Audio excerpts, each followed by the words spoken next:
Seguimos avanzando en nuestro videopodcast El Profesor, yo, Sergio Fajardo, con educación todo se puede. Y hoy tengo un capítulo que me gusta mucho, como todo realmente, pero este tiene un interés particular. Voy a conversar con personas, maestros, maestras, que vienen de diferentes regiones de Colombia.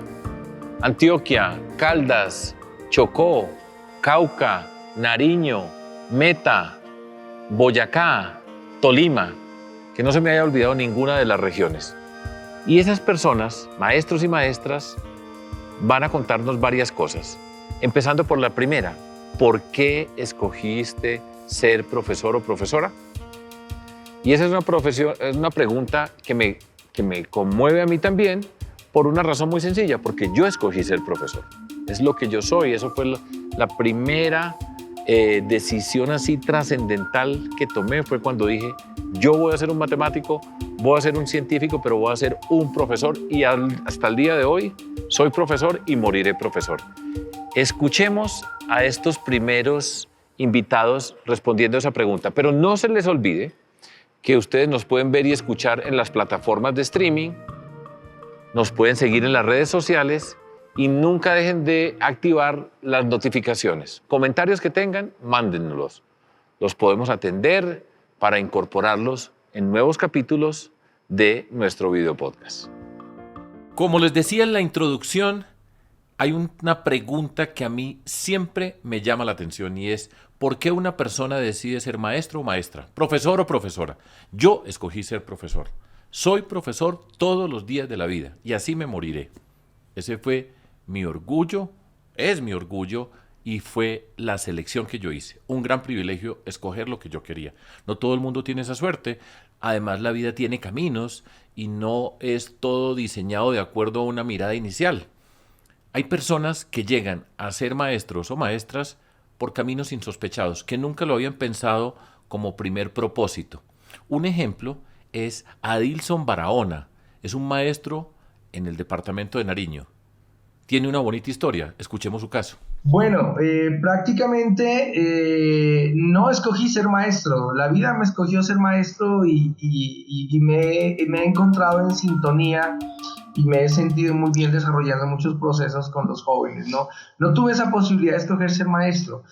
Tuve la posibilidad de ingresar a física y básicamente fue un reto para mí aprender y que otros aprendan una materia y las matemáticas también que solían parecer tan complicadas y por qué no dar esa pauta para que desde mi experiencia pueda ser un poco más fácil, con más gusto para los jóvenes. Explícame otro poquito, ¿cómo así que la vida te escogió?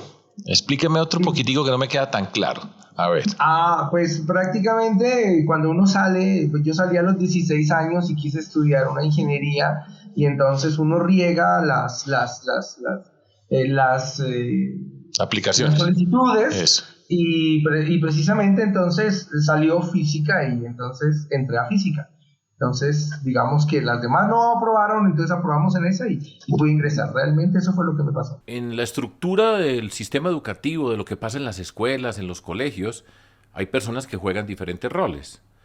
Por ejemplo, las personas que tienen una responsabilidad grandísima y en estos tiempos cada día más. Por ejemplo, las personas que son psicoorientadoras. También hablé con una persona que llegó a ese mundo, al mundo del sistema educativo, que es psicoorientadora y tiene una historia bien interesante. Se llama Migdonia Bermúdez y ella trabaja en la institución educativa José Antonio Galán en el departamento del Meta. Escuchemos a Migdonia. Bueno, primero de todo, también como al compañero, es importante iniciar diciendo que yo no escogí ser orientadora o estar en el contexto educativo, en una institución educativa. No lo escogí, la verdad. Jamás se me pasó por mi mente que iba a ser profesora porque pues soy docente orientadora, ¿no?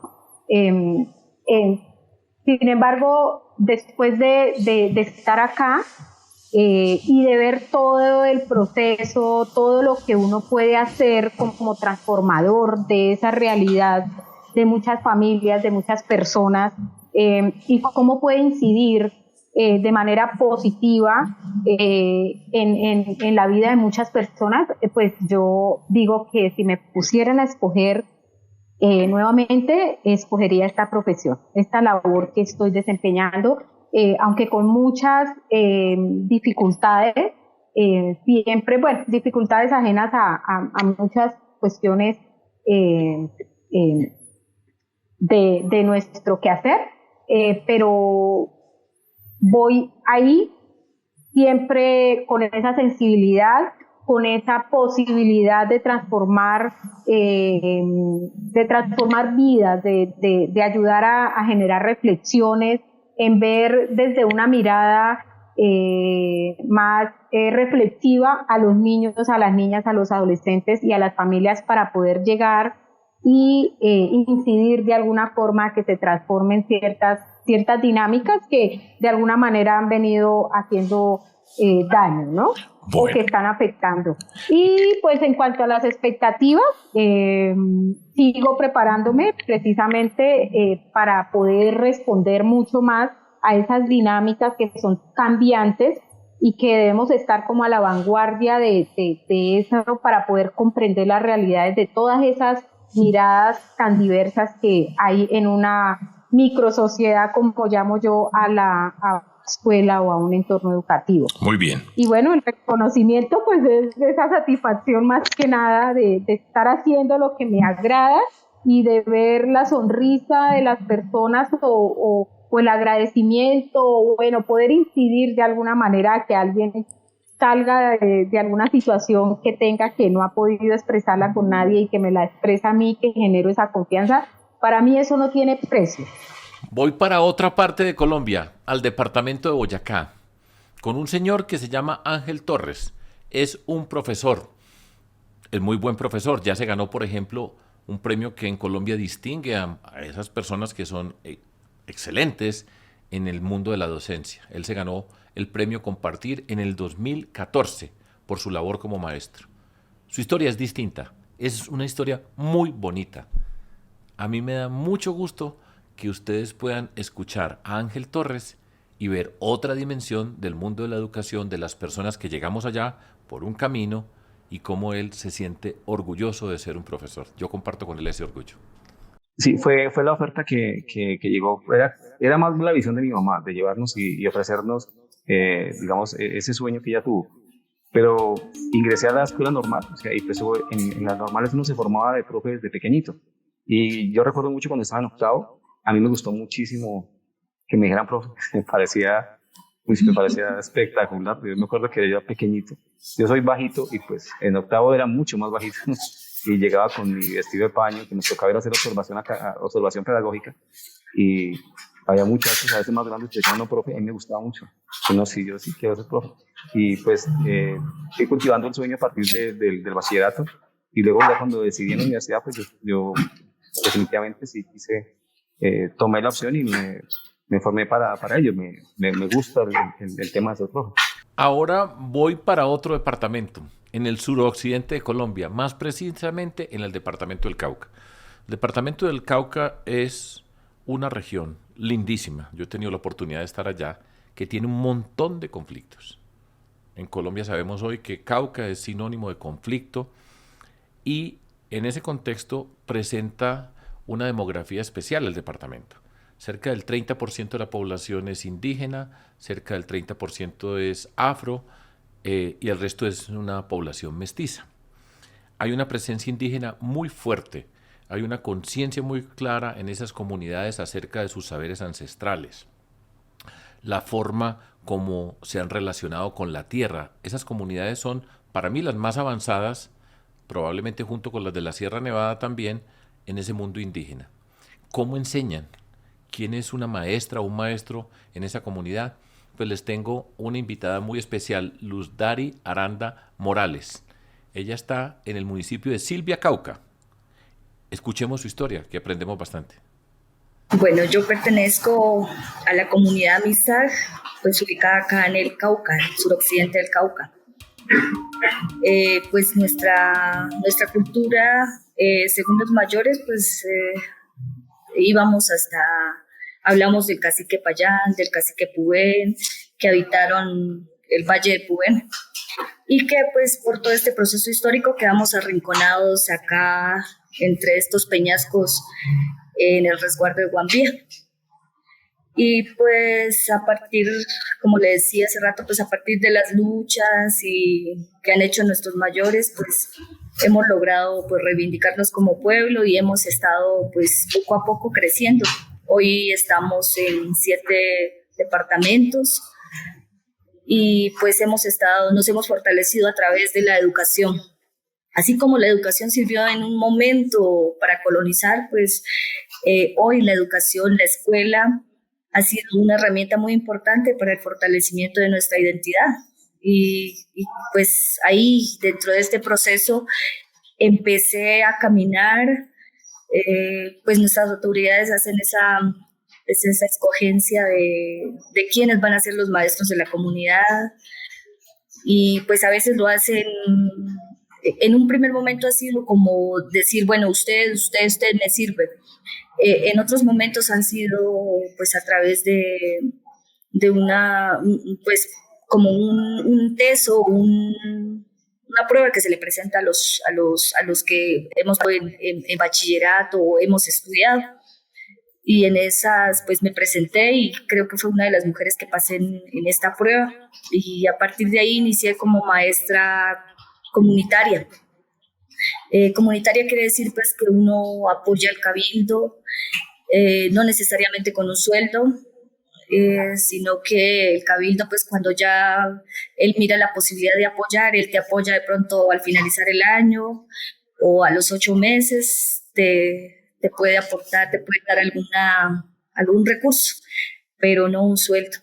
Entonces ha sido más como ese acompañar, y a mí me ha gustado mucho compartir con los niños, estar en ese proceso de aprendizaje, y pues me gustó y seguí acompañando.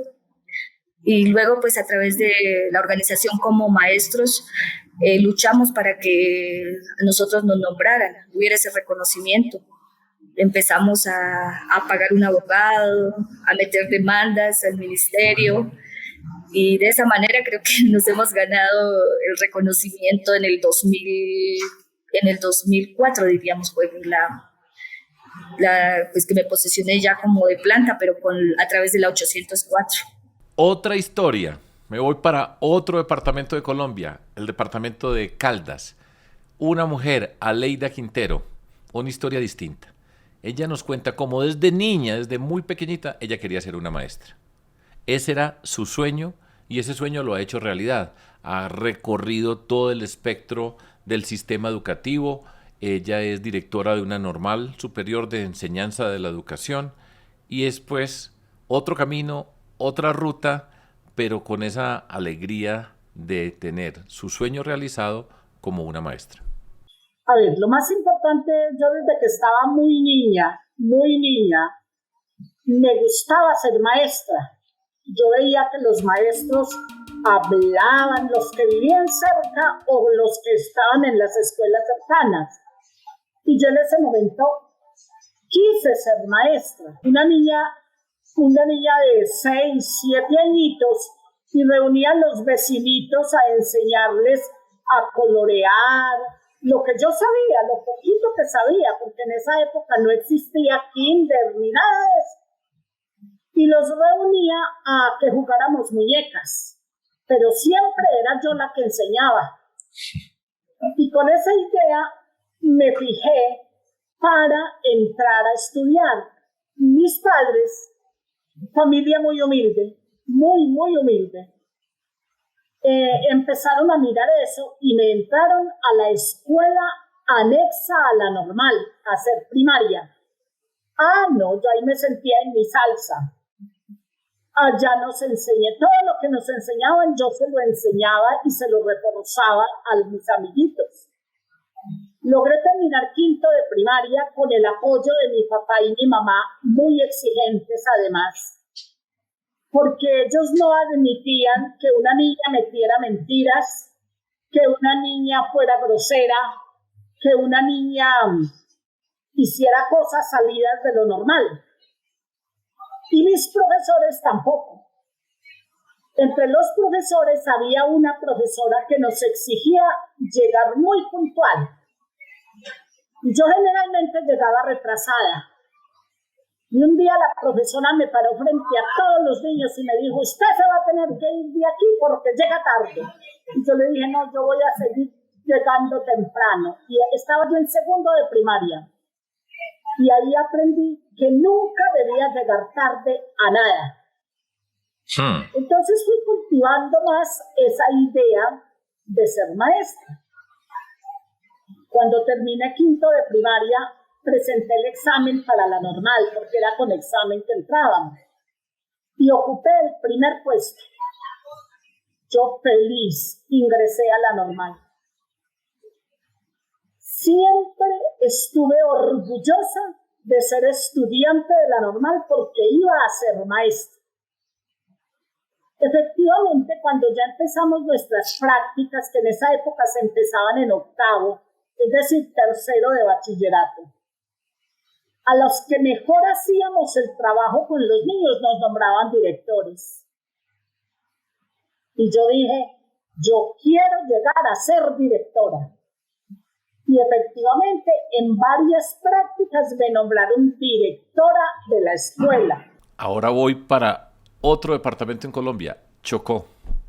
Un departamento muy especial en nuestro país, con la riqueza extraordinaria de la naturaleza, la riqueza de la cultura afro, de ese contexto de saberes ancestrales que tiene ese mundo afro, que es inmensa mayoría en el departamento del Chocó, con lo que significa la violencia, un departamento muy especial.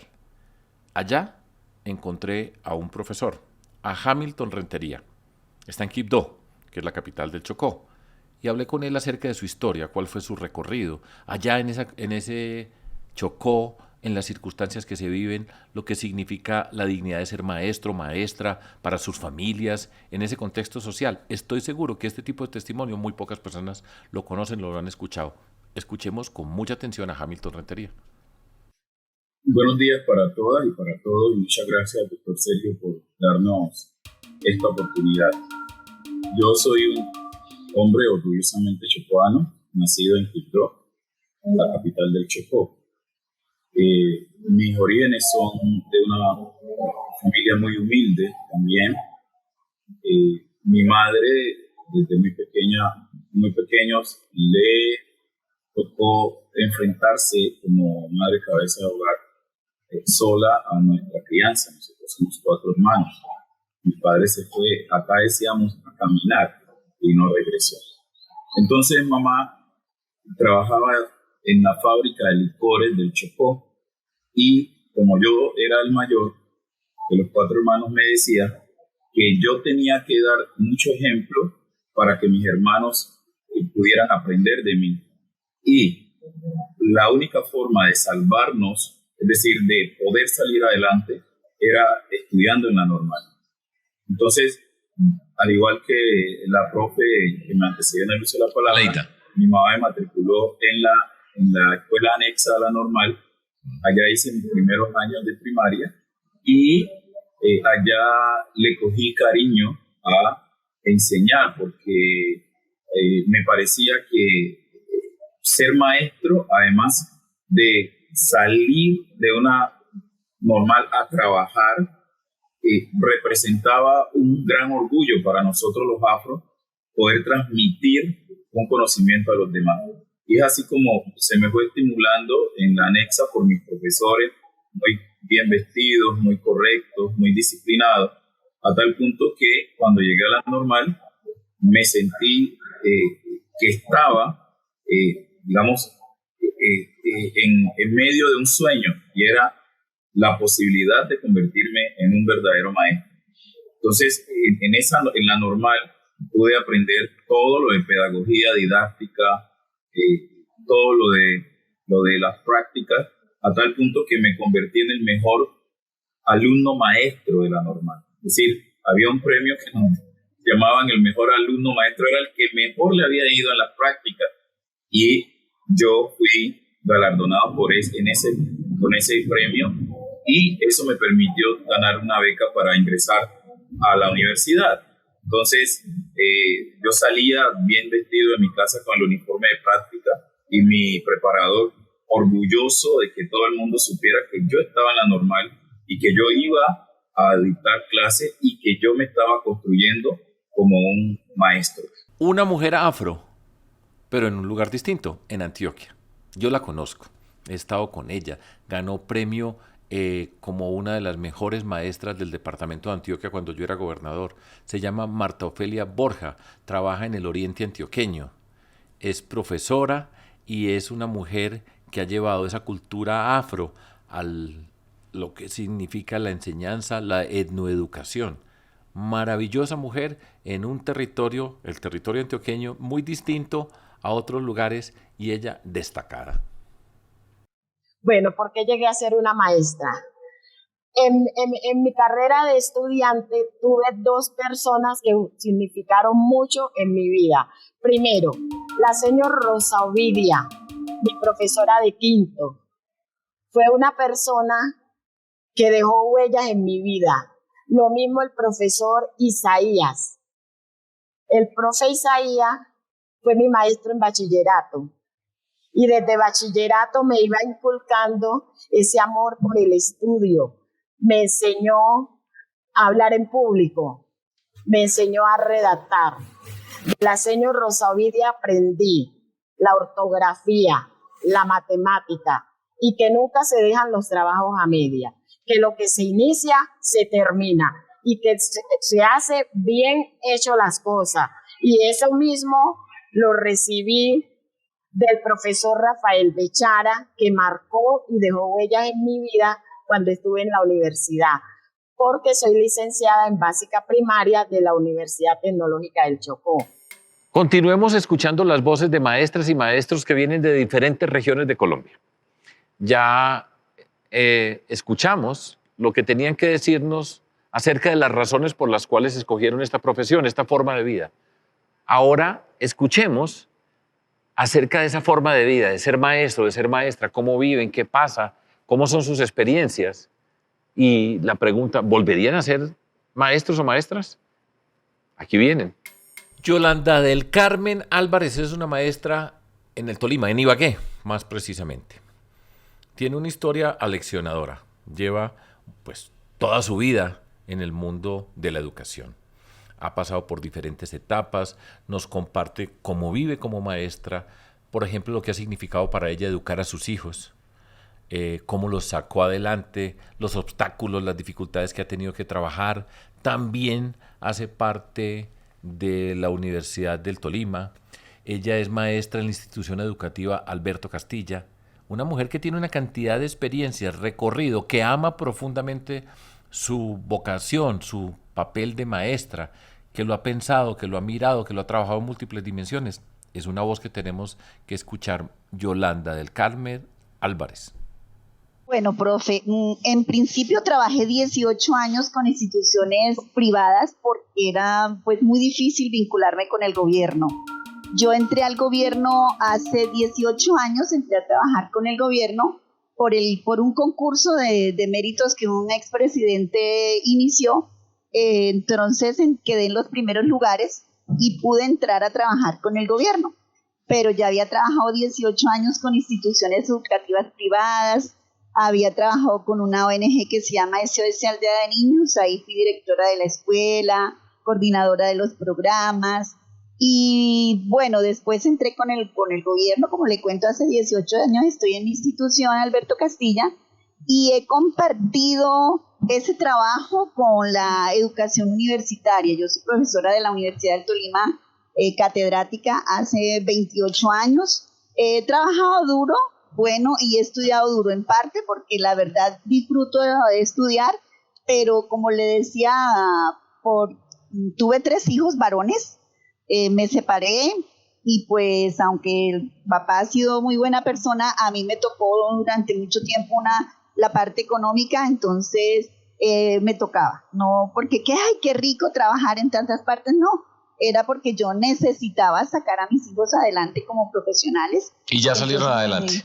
Sí, claro, ya el último que estaba por aquí ahorita tratándome de ayudar en la conexión es periodista tengo un ingeniero industrial, tengo un topógrafo, y pues no fue fácil. No, profe, no fue fácil, pero pues la verdad es que yo soy maestra por vocación y por formación y me gusta lo que hago. Entonces no lo he sufrido. ¿Volverías a ser maestra si pudieras devolver el tiempo? Toda la vida. Toda la vida. Si Dios me vuelve a dar otra oportunidad, ser maestro es lo más lindo que hay. Es la oportunidad de tocar el corazón de tantas vidas, de tantos niños que nos necesitan y que nosotros a veces somos los únicos con quien ellos cuentan para tocar positivamente. Hemos venido escuchando estas voces de maestras y maestros, por qué entraron al mundo de la educación, por qué escogieron o cómo la vida, entre comillas, les escogió llegar a este mundo para ser maestros o maestras.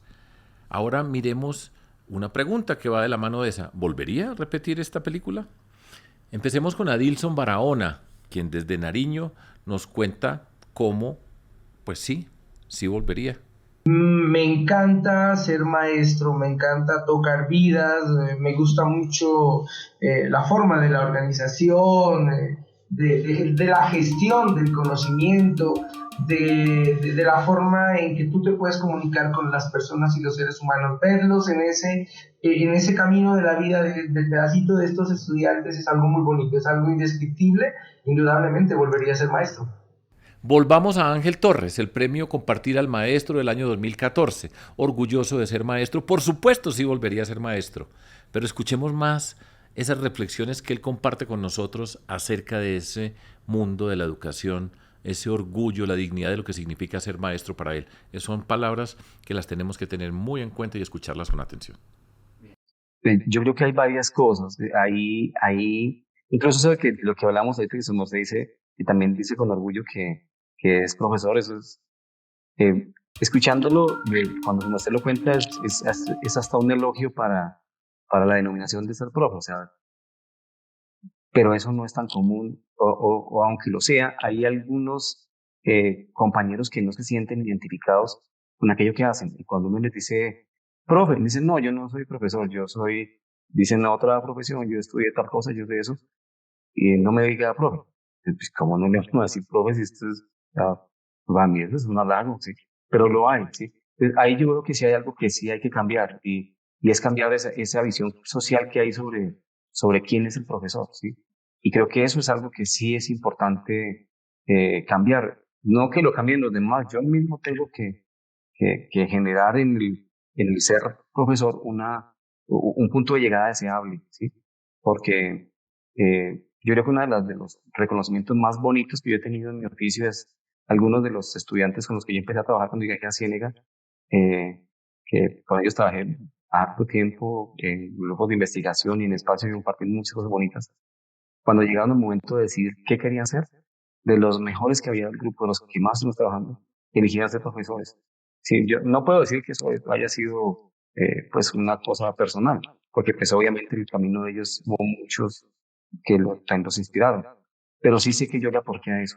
Entonces, me parece que lo que sí hay que cambiar es esa visión de qué es ser profesor en Colombia. Creo que en lugar de nosotros, sobre todo de los que yo hago parte, de los profesores de educación básica, también se necesita que seamos profesores que podamos aportar no solo en esa parte como operativa, sino también en esa parte como más académica. Y ahí creo que pues yo quisiera poder como tener un poco más de cualificación, tener más acceso a espacios de formación, tiempos para poder como desarrollar procesos en ese sentido. Hay unas partes que yo puedo hacer por mi cuenta, pero también hay otras que ya superan lo que uno logra, ¿sí? Y que ya hacen parte de unas dinámicas nacionales y unas visiones más generales. Pero creo que a eso le cambiaría a lo que es esa denominación del profe, y lo que yo puedo aportar es tratar de hacer que este profesor se vea como un punto deseable a que por lo menos mis niños quieran llegar. Esta vida de maestro o maestra tiene sus bemoles y dependiendo de los lugares, las experiencias son muy diferentes. Tenemos grandísimos retos, muchos retos en nuestro sistema educativo con todas las desigualdades que tiene Colombia en todas sus formas.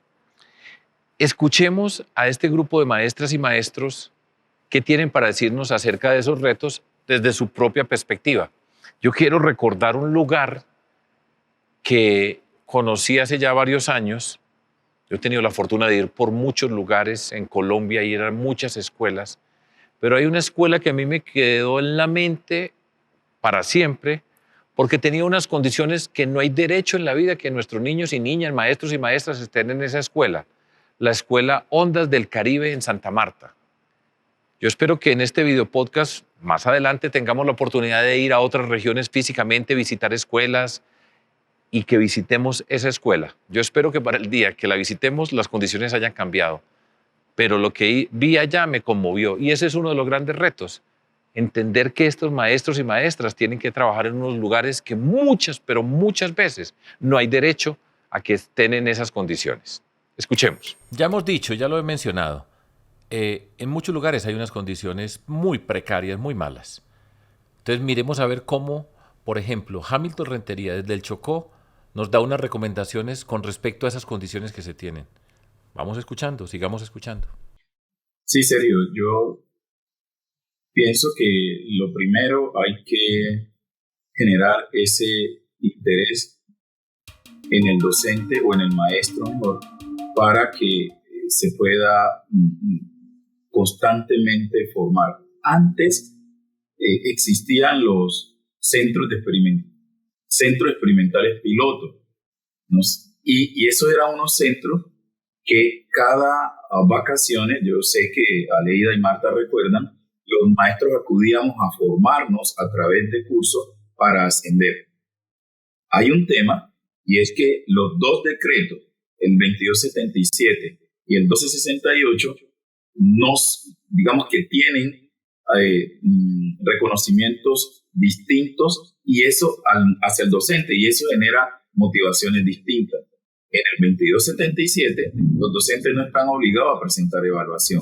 Los docentes, cuando llegan a las 14, crean una zona de confort porque saben que cualquier formación que ellos adquieran no les va a ser reconocida para el ascenso en el escalafón. Entonces, por eso muchos maestros, cuando llegan al grado 14, pertenecientes al 2277, se quedan tranquilos en esa zona de confort, porque ¿para qué hacer una maestría, un doctorado, un postdoctorado, si no piensan mucho, si no se les va a reconocer económicamente? Sin embargo, en los maestros nuevos, es decir, aquellos que están ingresando a la carrera docente, perteneciente al decreto 1268, sí dejó claro allí que entre más mejor ganan. Un maestro tranquilamente puede estar ganando 9 millones de pesos ahora en este nuevo decreto. Entonces, el tema ahí para irte respondiendo es necesario concientizar al docente que entre él esté mejor preparado, se convierte en una herramienta mejor para enseñarle a sus alumnos. Eso en primer lugar. En segundo lugar, aquí, yo recuerdo hace 4 años, yo era vicerrector de una universidad y recuerdo que muchos llegaron a hacer maestría, muchos docentes, especialmente en el tema de la etnoeducación, articulado con la Secretaría de Educación Departamental del Chocó y la Universidad de Antioquia, con la Universidad de Medellín, perdón. ¿Y qué pasó? Pues los docentes todos se graduaron, todos ascendieron, pero nosotros no hemos visto en la realidad real un cambio positivo del rendimiento de los estudiantes. ¿Qué sucedió? Ahí hay que entrar a preguntar qué es lo que realmente el maestro quiere estudiar o en qué quiere profundizar. Y en tercer lugar, yo creo que, por ejemplo, en mi colegio se trabaja por productos, por proyectos. Y tal como lo expresaba Leida, nosotros tenemos algunas modalidades como nuestros estudiantes también salen desarrollando esa competencia de hablar y de escribir y de leer en inglés, pero también en ciencias naturales, en matemáticas y también en dibujo artístico. ¿Eso qué quiere decir? Usted, docente, fórmese bien, presénteme un proyecto, desarrolle ese proyecto y al final presénteme el producto. Eso creo que podría generar una motivación, romper con lo tradicional en el docente, y sabe que al final él debe presentar un producto que aglomere no solo la satisfacción de sus alumnos, sino la de él y, por supuesto, el reconocimiento a su colegio y a él. Y como tú, para terminar, tú has dicho, todos necesitamos ser reconocidos. Si el docente no está motivado, si no hay una política pública en el sector educativo para reconocer ese trabajo que hacen los docentes, esa institución, pues te aseguro que todo termina siendo rutinario y muy aburrido para los docentes. Vuelvo con Yolanda del Carmen Álvarez en Ibagué, en el Tolima. Escuchémosla a ella, a ver qué sugiere para esas condiciones de trabajo que tienen tantos maestros y maestras que muchas veces las ignoramos y son muy complejas. Usted sabe lo que es trabajar con 50 adolescentes cuyo estado emocional está influenciado por las hormonas.